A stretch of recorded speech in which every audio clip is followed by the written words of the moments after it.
Hello, everyone, and welcome to another episode of The Lifting. Today's episode is being recorded on 1/20/25. This is another impromptu episode, folks. But before we get to that, I now open the circle to true benevolence with no conflicting agendas of this moment in time. So, Joanna? We are all one, and when one is harmed, all are harmed. When one is helped, all are helped. Therefore, in the name of who I am, and I am one with all there is, that only the highest good be done. We pray for you, your friends, your family, your loved ones, to let healing energies in. Let them love you and nourish you and bring you to your highest good. We ask for benevolence now to come in with no conflicting agenda so that we may have this conversation in peace.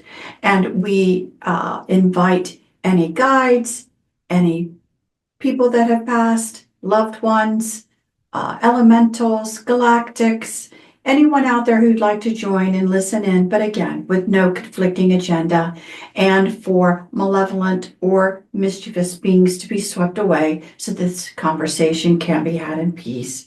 And with that, and always the great blessings we send your way, we say, so be it. And so be it. Okay, I'll start just a little bit here.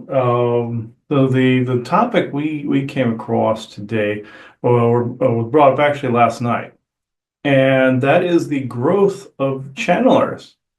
And this is a topic that is more centered around myself because of we were discussing earlier material of ours, namely lifting material, and earlier GICs and things of that nature that had maybe beings and entities that I no longer trust, and really couldn't believe that I had fallen for certain things for so long. So, and I see this now, and I see this with some current ones that have now fallen into that same loop. Namely, one where beings, and I will point this out, where beings will tell you that you were this magnificent, famous hero in history. Now, we've talked about the hero complex with Penny Bradley in the past. That's where the SSP will try to get you to believe you were some heroic figure for them. But this stretches to past lives. This stretches to galactic history. This stretches to the person's actual core identity itself. And this too is mostly a trick. So now that people remember the show that we did on From the Fall to the Lifting, that was about my book, me telling you similar tales of this. This is the same. This is pretty much the same thing. In that book, it was the blonde-haired idiot, and I'm not going to use his actual name. People will know who I'm speaking of. I'll have to come up with a better nickname than this. But he basically tried to tell me that I was Hercules. And this did not make sense, even in a multiversal sense. It was more like that Hercules' energy was being tapped into in the multiverse. It was not that he was me. I know different people that were me, just like our history from Egypt. We were told we were Osiris and Hathor. Not true. During the Atlantean period, I was Toran Kal, and she was there as well. And what we were seeing was we had a reading from somebody that said we were both a guard and a priestess in Egypt, but that was a later period, not during the Atlantis period. The Osiris period was Atlantis. It was all Atlantis. So where the Eye of Sahara was Atlantis City and Egypt was the rest. That's why you have green glass there, because Enlil dropped his bomb on Atlantis City. That's why it's blighted. That's why you have the Sahara Desert to begin with. So with that said, the other thing was the fact that we were later, and then we had our presences on Atlantis. So, but they were nobody that we really could name in history. I won't say they're no names. It's just that they could have had it gone by a different name that we don't know about. But historically, unless you're referring to lineage, like you hear Bjorn refer to King Ragnar and all this, his family lineage, this is not always applicable. And I know past lives, I said, go into the genetic memory, and sometimes past lives and ancestry can be one and the same because it could be interwoven. We said that in the line conversation. But 9 times out of 10, If you are a seer telling somebody they were someone famous, chances are 100 different ones are telling them that, or people that as well. Either you're tapping into the energy of that person that you're then thinking it is your client, or you're being tricked by a guide that does not serve you well, or is not really for your highest good or highest vibrations. Let's just put it that way. So it's one of those two categories. So also, if you have a seer telling you that you are one of these famous people, they probably should not be doing that. And this is my opinion, but this clouds what is to be said, the same to be seen by the person. It influences, and also this goes with SSP as well. Unless the person has come to you with that specific problem, it's probably not a good idea to tell them they were that. Because they will focus on this, and then the hero complex will kick in. And if they were this, you'll have some targeting that goes along with this. You do not want this. And yes, going up, getting your vibration faster. People say higher vibration, but it's faster vibration, faster and slower. You hit tripwires. If a person is ill-equipped to deal with these tripwires that are like cobwebs that also alert the different entities and the different alarm bells and AI garbage that's out there, they're ill-equipped. Their brain is going to be mush. So you must not lead the person. It doesn't matter what you are picking up on. Spirit, if spirit wants the thing known, there will be dreams usually on that end, and there will be a cue on your end to actually bring it up. You will know when it is the right timing. Just because you see something doesn't mean you say something. This is where I'm personally at with this, but also you've noticed we call this the growth of channelers. From our old material to our current material, you're going to see that pattern of growth. If you go over to the Liftings Rumble account, you will see almost the entire archive of our episodes of the lifting from 2017 till present. Now you'll see some numbers that have been omitted.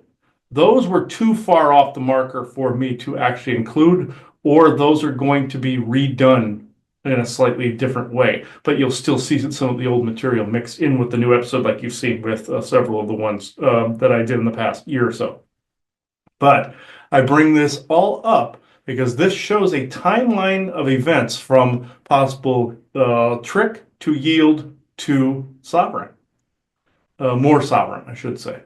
So it doesn't mean what I did in the past was any less valuable. Now, do I think sometimes you should delete things, obliterate them for good? Absolutely, but it doesn't mean you're getting rid of getting rid of things that are needed, or you're not. It's not like you're being unburdened by what has been kind of phrase. That's Isaac's favorite phrase recently. So, given the recent events, but it's not like you're erasing history. You are cleansing things of your timeline of certain things and realigning energies the way you want. But it doesn't mean you get rid of everything that came before. This doesn't apply to regular history. Of course, you don't get rid of anything there. But with this, if it's something that no longer serves and is not good in the moment, don't keep it. And I say this about photographs, I say this about objects, I say this about energies, I say this with people, tighter circle, deeper roots.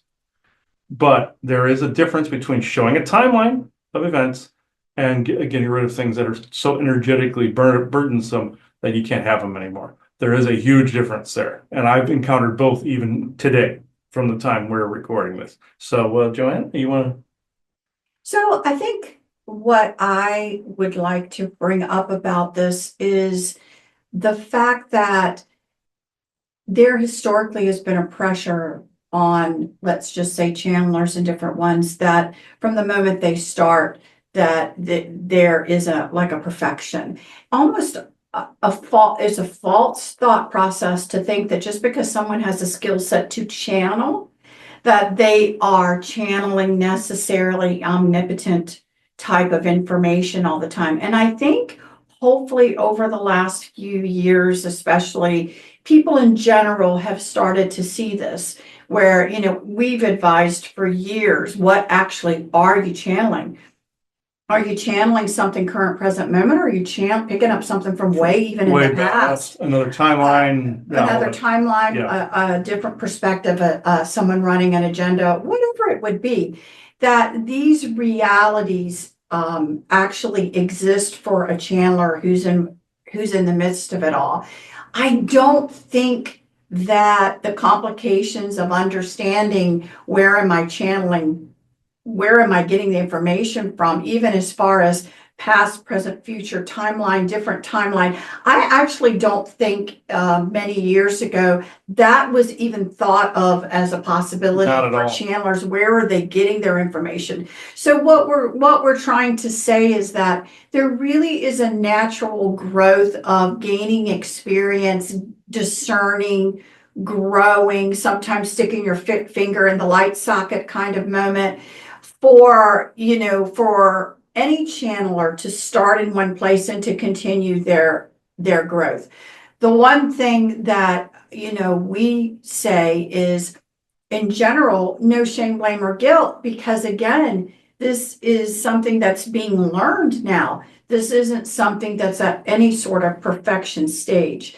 So it's always should be of caution for a person who's even seeking a channeler to not live on their every word. Mhm. And that's really an important statement too. Discernment. Right.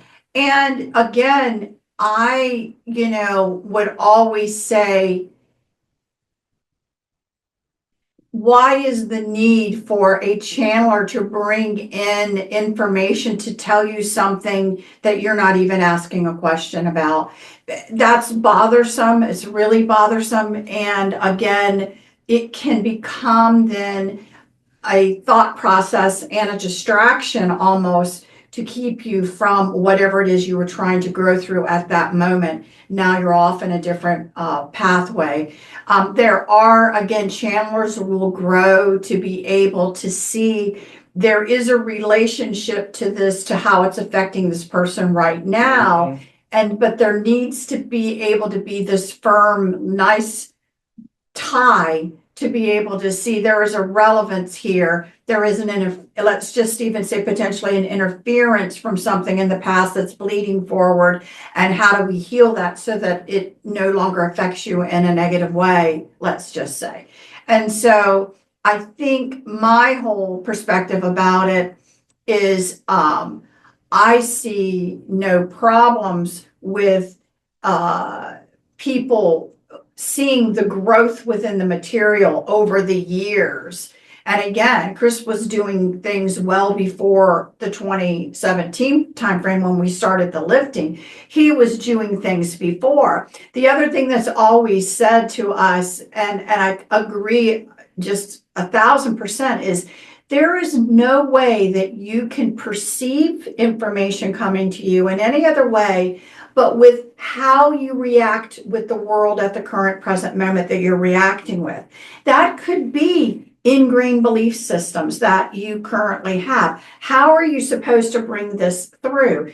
No different than, let's say, when ancient aliens may be looking at pictures or whatever, when they're or written verbiage by people trying to describe an event, and they're just trying to describe it in the only words and terminologies and visions that they currently have. Same way, even again, as the Spanish were coming and the Indians were trying to describe, they thought they were coming floating on clouds. They didn't understand what they were seeing.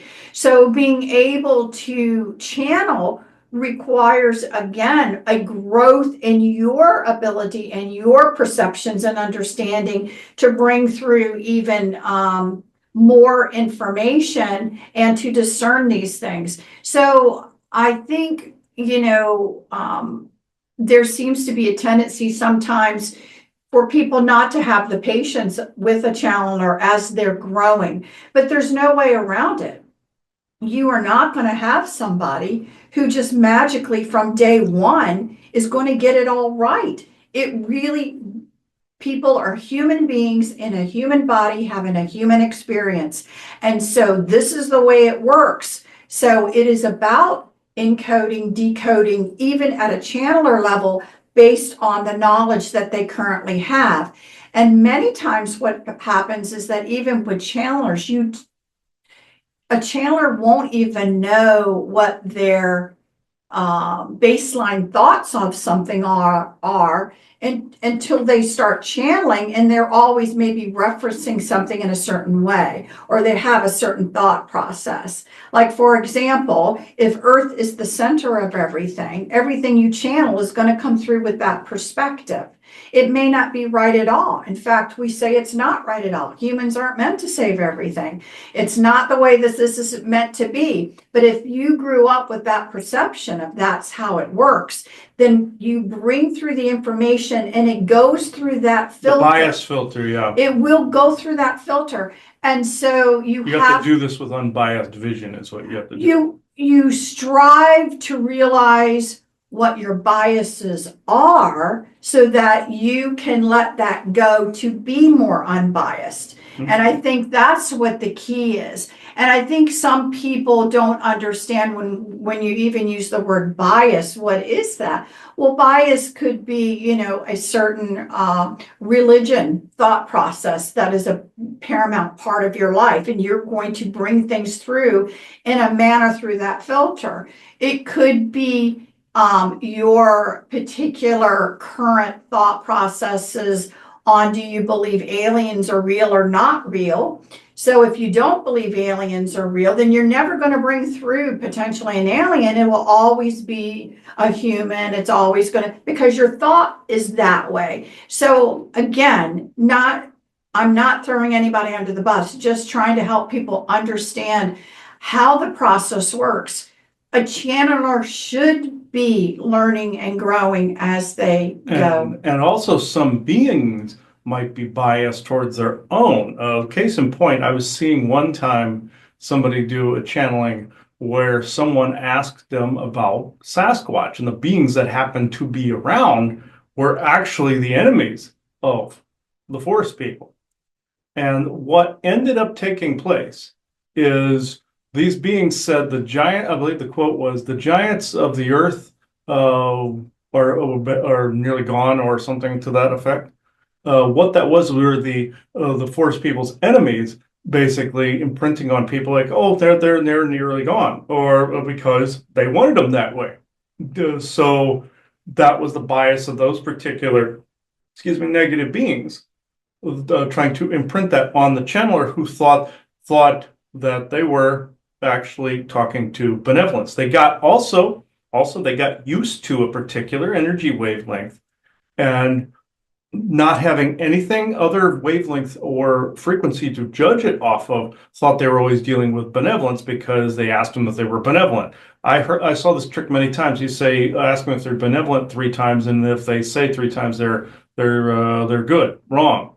Also, if you see a heart space, a visual heart space, oh yeah, no, that's incorrect now, because we do the true benevolence with no conflicting agendas. We run them through the ringer, and we run ourselves through the ringer to see what we're actually perceiving. But case in point, there were some friends of ours that left a house one time to go somewhere for a few weeks and come back. And one of them said to me, man, we really left a cottage. And they went back to it, and they said, man, the energy was there. It was horrible. How did I live in that? It's because you acclimated. And some of these channelers have acclimated to beings that they are around, not discerning whether they're good or bad, because they are under the biased assumption that what was around them was always benevolent and good, and had good intentions. I had to, over the years, really, really hunker down and look at if there were any such biases. And there were. So I had to shed myself of those, or as the best I could. And then I saw the truth for what it was. It wasn't biased anymore. It wasn't this big, say, mystical experience. It was more just circles of communication. And that's really all that was. And that process continues. So again, no one is going to reach a pinnacle in this lifetime that they have reached that pinnacle of never being subjected to, of never having a deception, of never, there's going to be a constant learning and growing, and you can get, I think, pretty darn good with it and be, really discerning on who you're going to, decide to trust and not trust. But again, I think if I could break down a misconception, and I would want to break down the misconception that channelers are perfect, because they're not, that there's some guarantee somehow that they're speaking to something that's only benevolent, because it's not true. And the fact that, again, grow in your abilities and understand that you should be able to look back 10 years and say, wow, look at how much I've grown as a channeler. And you just do the best you can, like anyone else in any other, profession that is out there. So this is kind of really important, because the other thing that can happen is that if a channeler feels pressured to that sort of perfection, they may have a tendency to lie, meaning to protect the information that they put out at all cost, in fear of the embarrassment and or ridicule of not getting it right. I would like to see that shed away, because it is not really realistic that it's going to be all perfection. And so the goal is, if you are listening to someone, that your job is to not take any information carte blanche.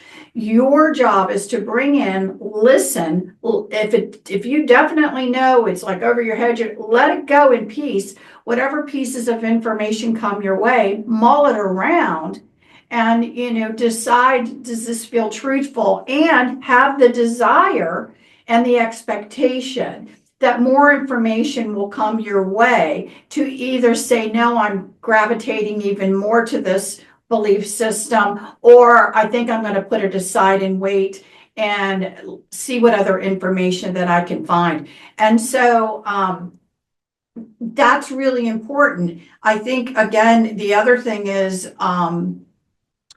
we were asked to look at something, and instead of just coming up with a snap answer, it has taken us 10 days to from the time this recording is about 10 days. 10 days to really look at something, to really, from our initial feelings, what was going on, to sitting back, to looking at things a little bit more, to having conversations with different folks, to really come up with, I think, to be able to answer the original question that we were asked. So again, you do not have to make these snap decisions on a right or a wrong or anything like that. Sometimes it takes time, and you should take time to process what's being asked and processed, and take a good look at it before you decide to really be able to comment on something. And that's okay. Again, another barrier I would wish to break down at times, which are unrealistic expectations of people, and that sometimes time is needed, and it should be, allotted. So do not be ashamed. You're not a failure if you're growing.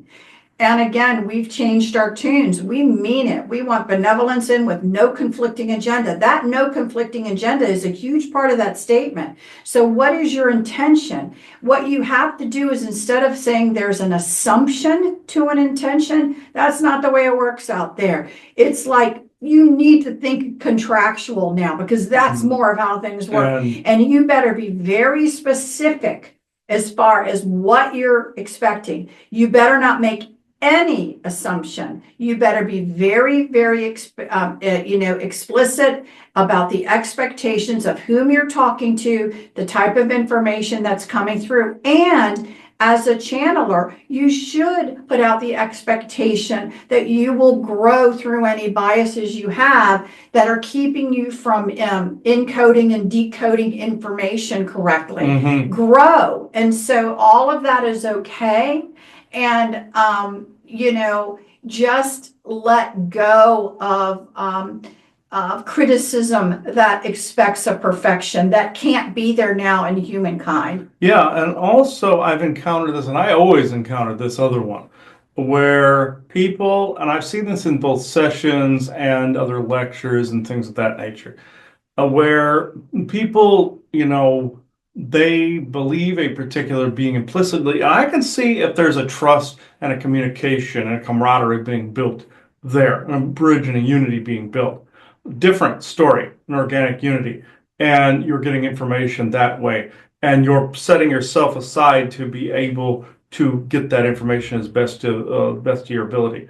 But if you won't remove yourself from the older, what was considered to be tried and true, the older biases like the dogmatic religions, things of that nature, if you're basically saying, oh, these people would do me no harm, I just cannot be disrespectful, I got to go to them for my information.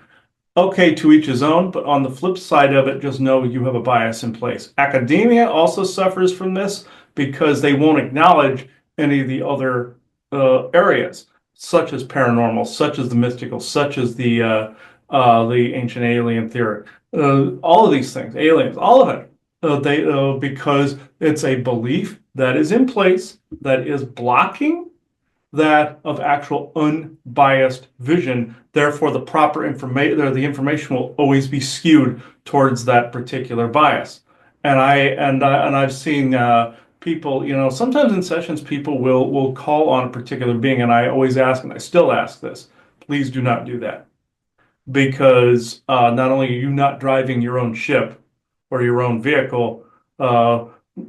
Yes, Isaac, the Jesus take the wheel metaphor, I understand. But you understand, of course, he couldn't go an entire hour without punning. But anyway, what I'm saying is, if you are letting something else sit in the driver's seat, you're not getting a being that is for your highest good and highest vibrations. Now, if you are coexisting with a being to bring through benevolent information, like we do with the forest people and Isaac, Elena, Bess of them, all of them, then if there isn't one expecting the driver's seat each time, like, oh, give me the wheel kind of thing, not that one's good, the other one is not. There is a major difference, and also if you're lending completely your energies to something, not cool.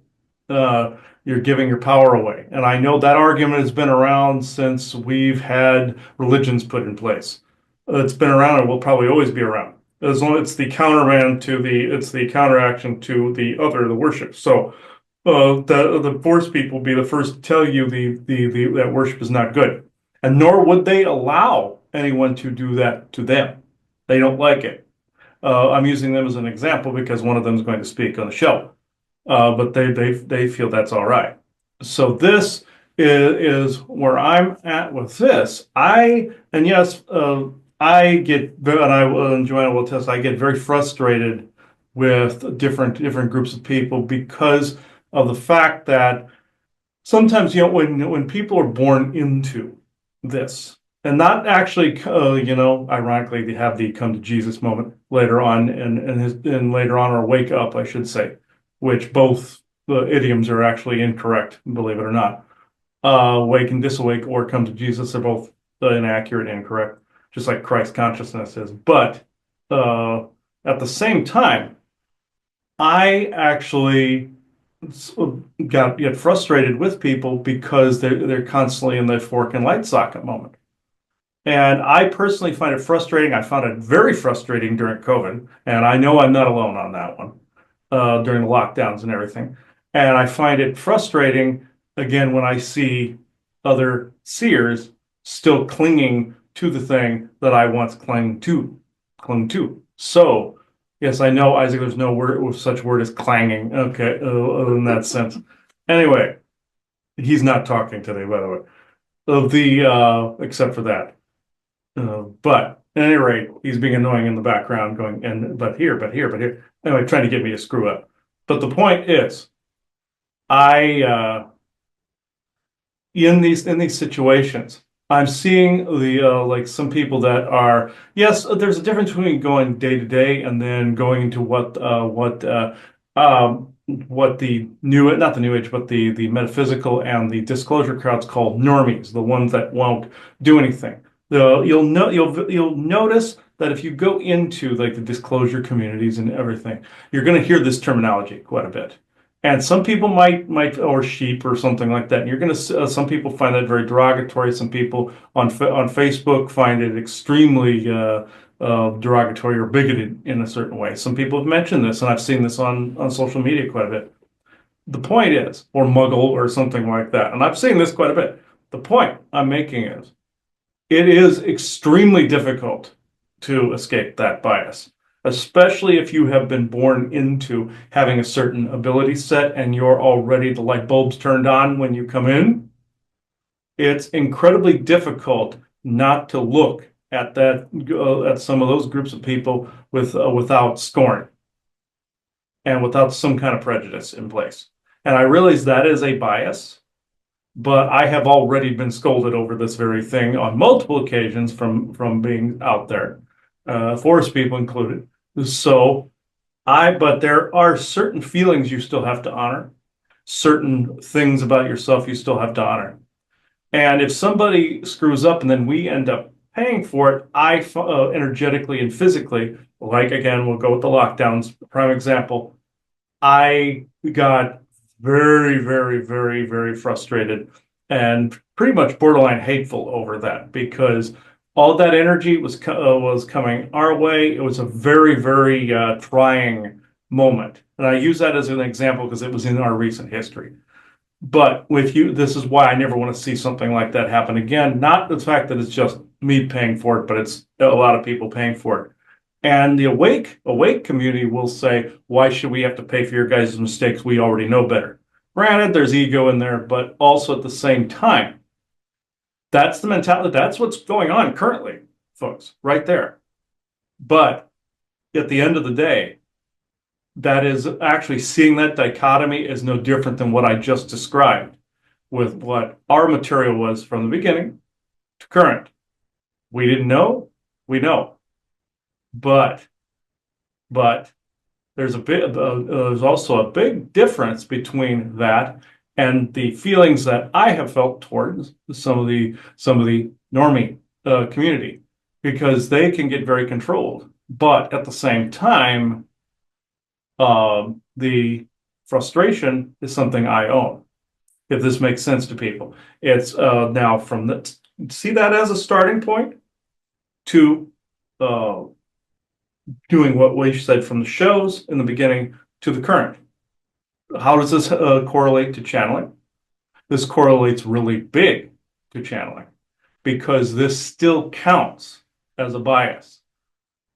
And also the presumption that there is awake and unawake still counts as a bias. And Levick, the Anakam warrior, brought this up to me quite some time ago. He said there is no such thing as awake and unawake, or awake and asleep. It is basically where everybody is in their lanes and where they happen to be. And yes, that then presents itself or manifests as an illusionary value of asleep and awake.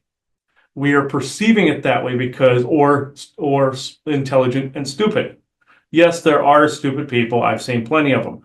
Are there intelligent people more knowledgeable? Yes, I've seen plenty of them. But is it a factor of awake and unawake? No. It's a factor of lanes. I just don't like it when a drunk driver from one lane cranes into another. Let's just put it that way. That's where I'm personally at. But I may not feel that way after a while. But many people in the disclosure community will sympathize from from the statements I just made.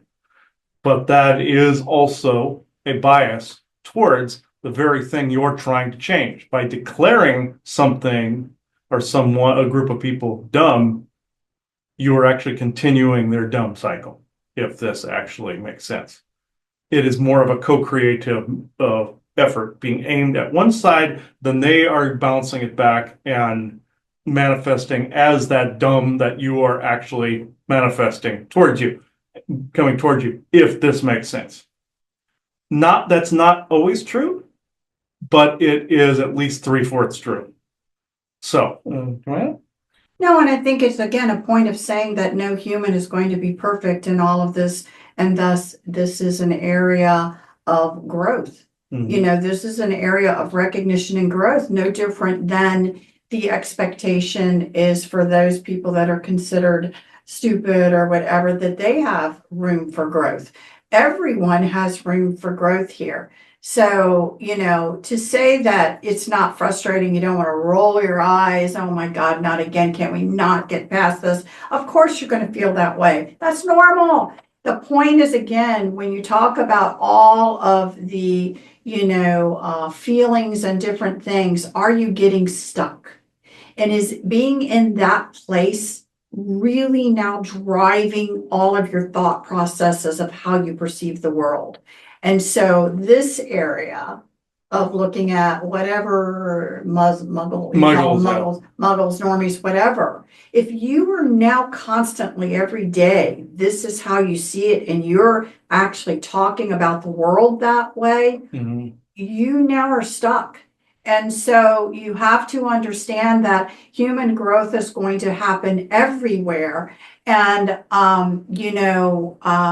just like you would want to be welcomed if you finally grew to a place where you felt like, boy, I didn't know what was up, but I know better now. And you were speaking to people that were there, that you would want them to accept you. By God, you should then be able to accept those that are growing and learning from this. Not everyone will, and we've said that plenty of times. There are going to be people that will not grow anymore, and they will leave this world with their previous perceptions in place. And there's nothing you're going to be able to do, but it was never your job to do anything. Yes, this is a very important perception. Not only people not born into it wouldn't get certain things, even if they woke up later, and then sometimes the already awakened ones will scorn them. But it is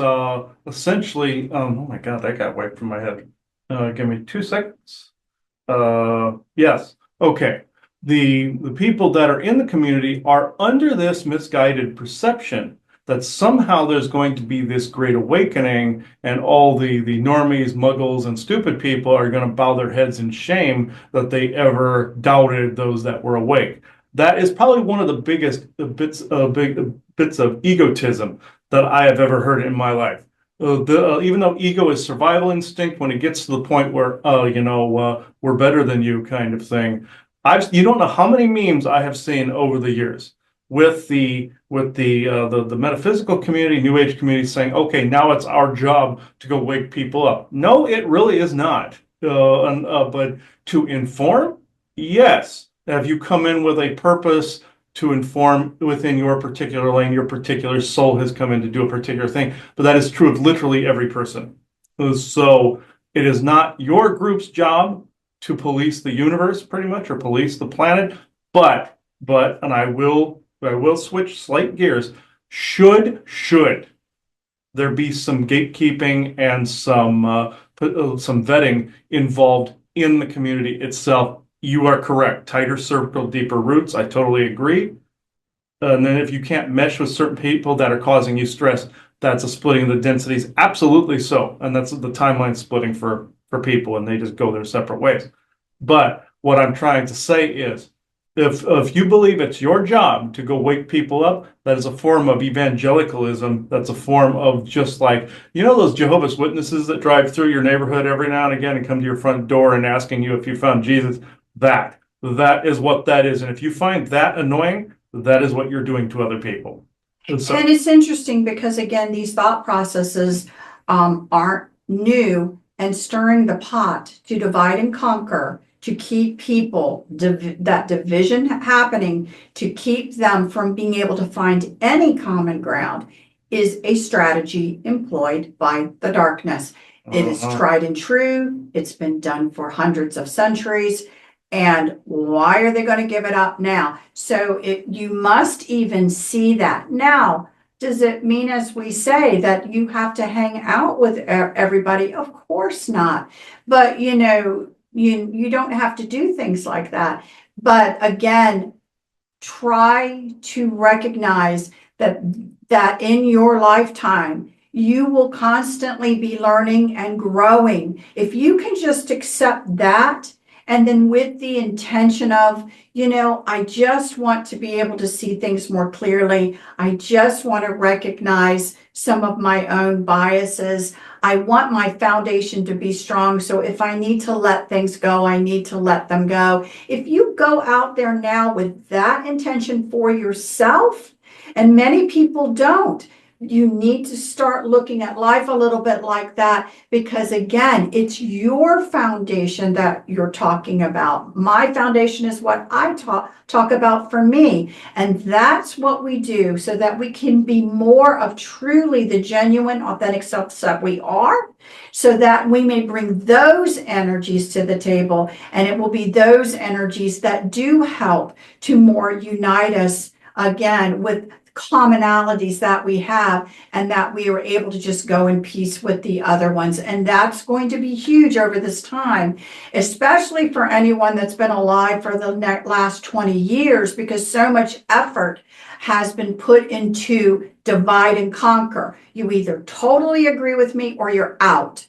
And so life, you're not going to find a lot of people that are totally in agreement with you. So I've seen over my lifetime how things have changed to this dichotomy of that. It needs to dissolve, and people need to be able to, come together. But again, this whole conversation started out with channelers.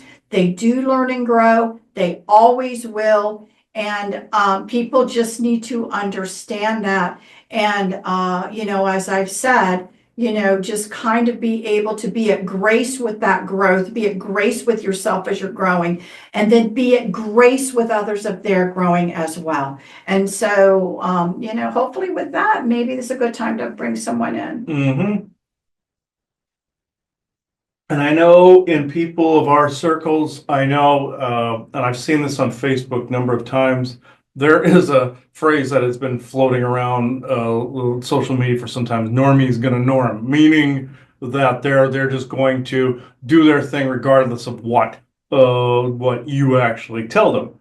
But also, it was meant also to start in a more derogatory way. I gave you the passive way of it, but I'm just saying this is literally that, not necessarily that community, but that is the level of frustration people that have come in with certain skills have towards with those that it's dormant in. And it's like X-Man versus a regular human kind of thing. That's how it's viewed. And also channeling is viewed kind of this way as well, where it's kind of a niche community, but then you start to drift into maybe where you've improved area in one way, and then sometimes that other group doesn't necessarily think you're on the up and up. They might even think you're dark. And once you get into a faster moving vibration, others don't recognize it. It feels alien to them. So I've run across this multiple times. I've walked past people in the store just looking, going, "What's this?" This is because of the vibration you're putting off as you're going around people that haven't hit that yet, and it's either they're spooked by it or they're just inquisitive. So I'll leave that here, and I gotta look at the name of the person.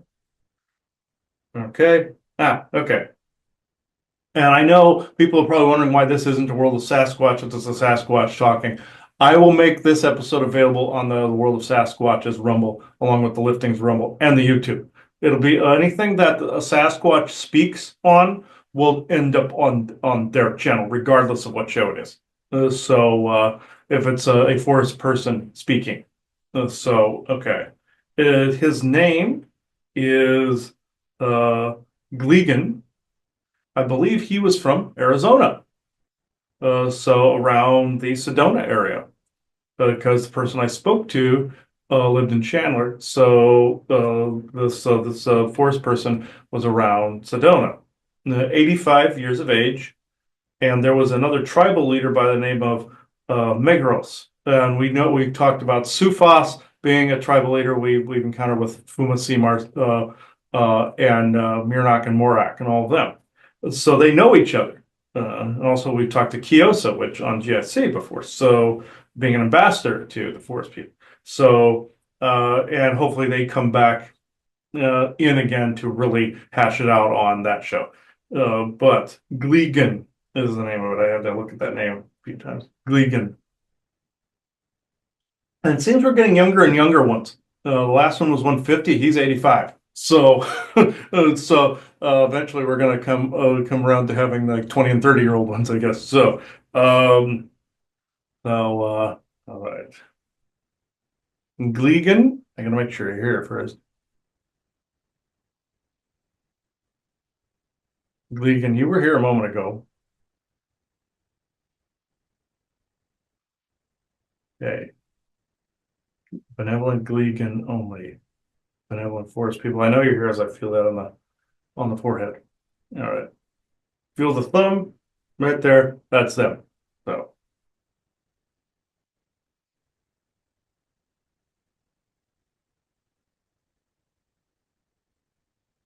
Okay.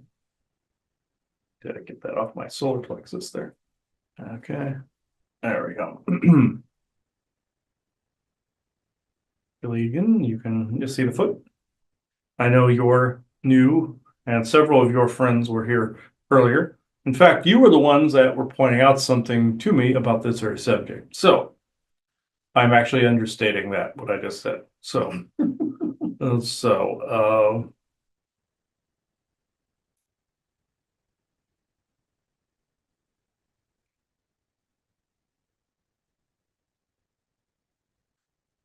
yes, this is Gleegan. I wished to initiate contact in this way.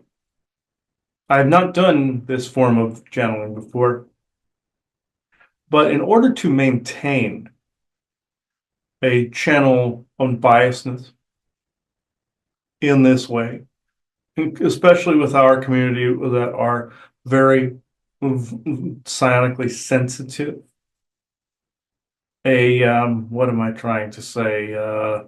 A yin and yang in that respect of, how may I put this? Saying one thing and doing another cannot be done. Or in another respect, saying and doing one thing that is true, but also in your questioning of events, finding the, how can I put this lightly?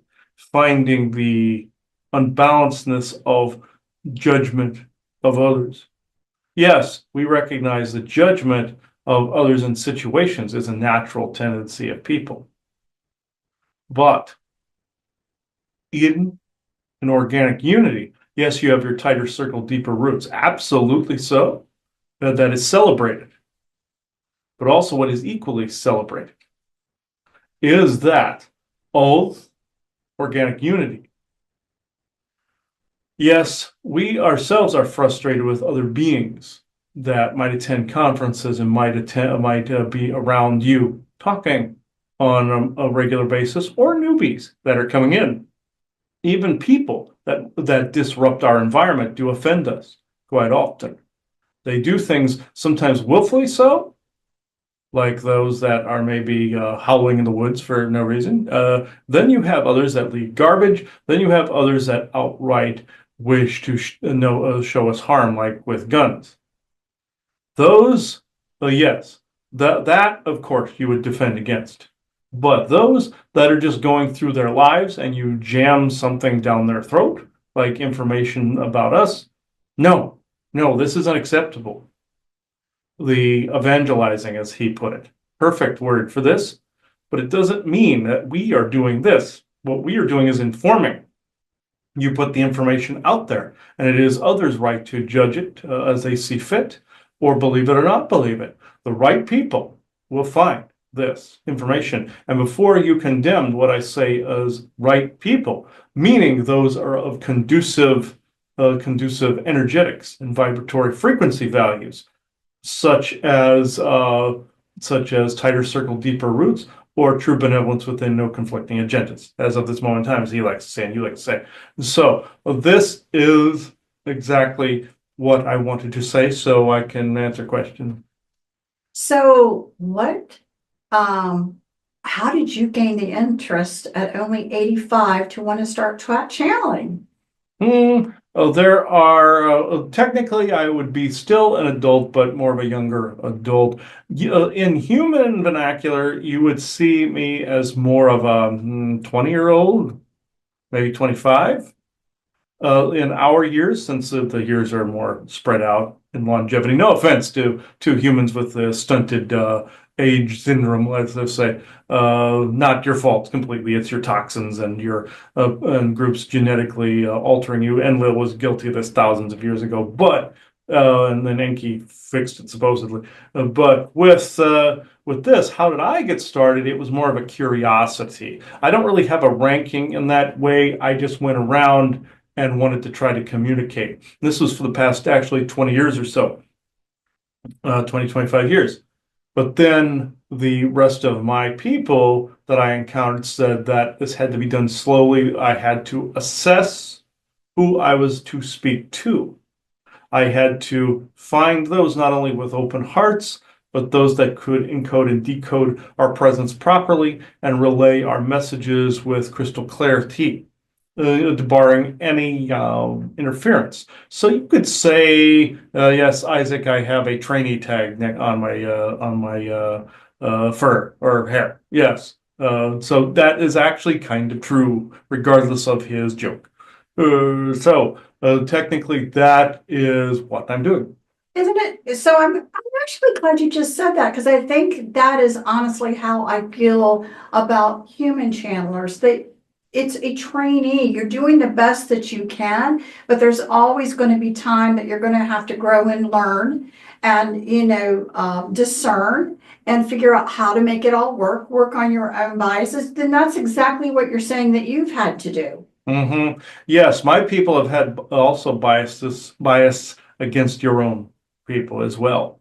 There was a lot of trust broken there by those that you would see as either normies, muggles, or stupid people. And yes, they were very harmful, and the ones we are still against to this day are just plain evil. Of course, we're not going to communicate with that. But we look for those that are at least close to that information to be able to communicate and form a unity there and a continuous of the communications that way. But do we completely condemn those on both sides that have committed acts of evil over the past couple of centuries? Yes. Yes, we do. Some of our own people are guilty of this because of this very same argument. Well, these stupid people, how dare they? This was also on our end. We've experienced this, and some of our own people still don't want to interact with humans. But the moot, or that you come to call it, voted that we do, that we continue our communications because it was worth it. Like you see in your Aquaman 2 movie, where he's trying to get the Mer to interact with the surface world's like, no, they're stupid. We want to conquer them. There was a reason we went with Orm. The same difference. We felt at times the same way. Some of the Mer people also still feel this way. That even some of them consider humans to be sub-intelligent. This, not all of them, just small groups of them that are not aligned with some of the other bigger ones. But there it is. Just like some of your militias out there consider to are prepared to deal with your government at the time would come. There are those of the Mer and even some forest people groups that are hunkered down in places too. And if people come across them, that they get yelled at. So then people judge the entirety of our groups that way, and then here comes the volley and fighting back and forth again. We had a strong alliance a long time ago, and it can be again. It's just that there has to be a little faith there. There has to be communications, and there cannot be saber rattling from either side. Exactly. And that's exactly what I would say, obviously, for humanity as well. And it's very, very, very difficult. It's the one thing that I think that, for the last 6 or 7 months, Chris and I have spoken about how hard it's harder than we thought to build an organic unity. Part of it is because, at least for humanity, again, what I was just saying before you started speaking, of how many years has it seemed to be this just mission to let people know that that's unacceptable. In the political arena, you see it very clearly. It's either one way or the other. And this, Red and blue, yeah. right, the compromise isn't there. None of this is there. And I think Or bipartisan, yes. right. And so I think that, again, if you did not grow up to see anything different than that, you think this is normal, which this isn't how humans actually, really want to move forward in the future. But those who have an agenda would want it to continue because it benefits them. So it's very, very hard. And you do have to still spend time exploring yourself to see, where am I tripping up in all of this? And again, I just say I appreciate what you were saying about yourself and your own personal training, because again, it's really no different. So right now, for yourself, what do you actually, besides reaching out as a communicator, is that what your role is now within your group, to try and do that, or do you have other job duties? Yeah, it's more or less, the reason we use the word trainee is that's what you would understand what I'm doing. It's more or less learning from not only your situations as a communicator, but your situations within your own biases as well, what you are attempting to struggle through. I mean, not that we're trying to study you, that's not necessarily true. It kind of is in matters of communications. There's other groups that are far more harsh in that way. Your Tibetans, for instance, will data mine and probe for where you are specifically so they can mimic that. We don't do that. Or he likes to say, "Homie, don't play that." That is exactly where I personally am. I do not mimic that. I will show myself as I am, because that is how the communications begin. Your Ligurians, for instance, and Trogdaboogan were actually showing themselves as archangels. Not a smart move. And some humans assumed we were angelic, so therefore we had some higher standing with Yeshua and all this other stuff. No, no, no, no, no, no, no, no, no. We are like you, just in a different frequency, and you all also have a bit to learn about even stories such as this, whereas it's either all one thing or another. And yes, there's good and evil. Yes, you are good trying to fight evil actions. Yes, but it doesn't mean you're not made up of both. No, and we are the same as you in this respect. We are your cousins. So, with that said, what I do is I was originally one of those, they chose me for this because I was one of those adolescents at one point that refused to work around humans. I was one of these that would not speak, would not bother. I was fine with how we had things. And it's fine, it's tighter circle, deeper roots, but at the same time, you still have to work around others and as the world changes. It's the whole as the world turns sort of thing. So this is where I'm at. I will find that a funny statement because, if I've grown through my years, it's like all the things I wanted to avoid and not be a part of, I ended up being a part of anyway. It's like some part of me, you know what I mean, was almost hesitant to be a part of what my apparent path was going to be anyway. I think a lot of people can reflect on that and say they are initially turned off by what they end up actually being a part of. It's like, no, I don't want to do it. But wanting to go off on this grand adventure and then you're stuck being a desk clerk. Exactly. So, well, that's really interesting. So I'm just going to open the floor. What else that we haven't spoken about regarding the subject do you want to bring up? Yes, we understand and sympathize with this. The forest people, even though you had just met me, there's usually a design to this madness.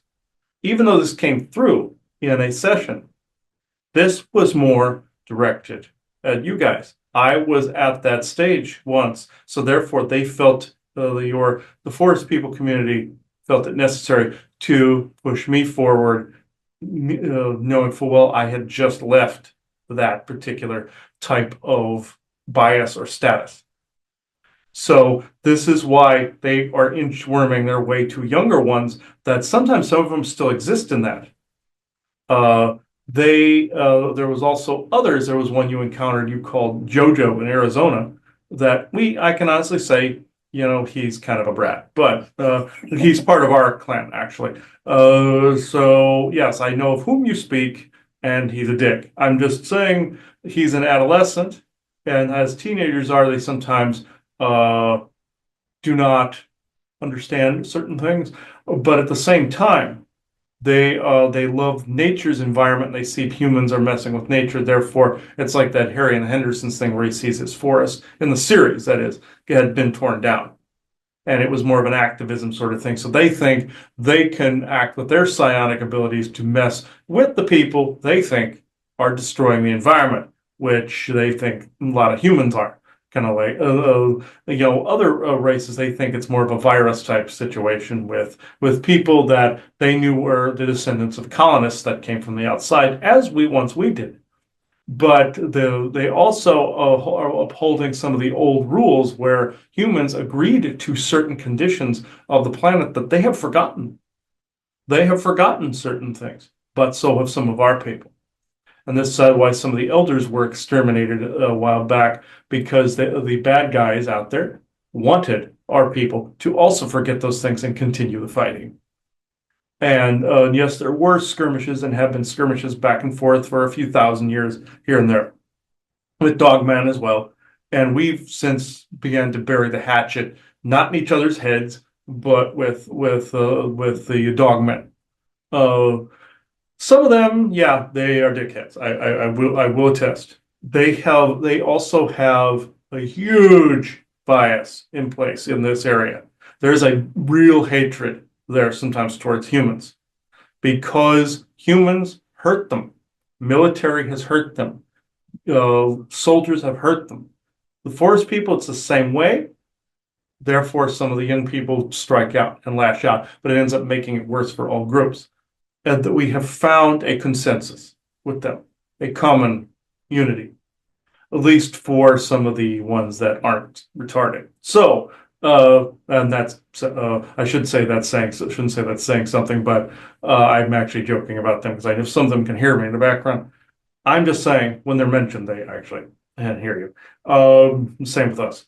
But I'm trying to say that I was actually, you could say I was elected by your friends back in Arizona to come forth because I have pretty much just left that mentality towards mankind and towards humans. And so therefore I was like basically fresh off the boat, as Isaac keeps saying. So with that said, this is really all I came to say, but with the channeling community, the progression of the channeling community is what your original topic also was. Yes, there are those things that are just getting ready to change. And I'm not saying that's why you guys are here per se. I'm not going to add this into an egocentric conversation of you are the chosen. No, no. If somebody's telling you you are the chosen, slap whoever that is. Whoever that prophet is, whoever that glowing, robe covered, bearded moron telling you this, I would slap the hell out of them and slap that holographic smile right off the smirk right off their face and see who is behind that light glowing in your face. That said, in your channeling community, in your New Age with New Age movement, which was invented by your government, the three-letter agencies in the 90s, I might add, to divide you from your subs. There are some core beliefs that did come from Christianity, but there are some core beliefs that did stick that will then be regurgitated again into something that works better and is conducive to the energies as they are. Not that you are unburdened by what has been, you learn from what has been, like as opposed to. But in your channeling communities, you're going to start to see a shift. You're going to start to see a progression from the heroic more towards the unity and truthful. I mean, not that there isn't truth there. That's the wrong choice of words. There is truth there, a lot of it, but you're going to see less yield or more, less of the yield and more of the truth and more of and less of dependency on the very beings that they call their spirit guides. There's really no such thing as a spirit guide. There's benevolent soul family. There's spirit folk. Yes, they do guide you, and also beings that are around you at a particular vibration do come in to help you out. And other beings protect you. Yes, you are protected by benevolent soul family, whatnot. This can shift and change with the winds. What I'm trying to say is more of this unity is going to take place, and more of these type of connections are going to be, and less of the dogmatic ones. This is why you're starting to see less and less of that in those communities. This is why he scoffs at this, because of the fact that it's there. He's feeling that it should be further along, which I'm not disagreeing, but it also is what it is. And this is why when you hold a space in a particular vibration, and you're the strongest torsion field, it begins to change that environment. So this is where I currently am. Well, thank you. I appreciate you coming in to talk with us. Yes, I thank you as well. Again, he thought this was just about the session, which is yes. Which yes, we're forming a unity for that person as well, forming a communications. But it was your buddies back, Fuma and them back in Arizona, that actually got my attention. And Kiosa and Alam also was send their regards as well. So if there's nothing else, I will detach then. Thank you and blessings. Thank you. From your trainee personnel. Yes, Isaac, I know yes, not the assistant manager and general manager. Yeah. Okay. Okay. So yeah, that's funny. Yeah, he seems like he would be like somebody in their about in their 20s. That's the age difference. Just like with Elaine and Bessa and Lanyalosians, they're about 60, and they look like they're in their 20s. So it's kind of the same ratio with some of these force people too. Not the really ancient ones that are tens of thousands. I'm talking about current-esque time frame here. Because he was around slightly before World War II. So that's around the time he would have been born. So yeah. Okay. So he's actually backing off now. So do you have anything else before we take this out? People found this conversation interesting. I hope they can get a lot from it. Yes. So yes, thank you for everyone for watching this episode of The Lifting. If you need a session from myself, go to the website you're seeing there in the corner, thelifting.net. Make sure to visit our sister site, galacticinterversalconsortium.com. I have to remember the new name, or for short, gic.show. Make sure to pay a visit to the Rumble channels as well, The World of Sasquatch and The Lifting on Rumble. So thank you, everybody. And I now close this circle within true benevolence and no conflicting agendas as of this moment. So thank you, everybody. Bye-bye now.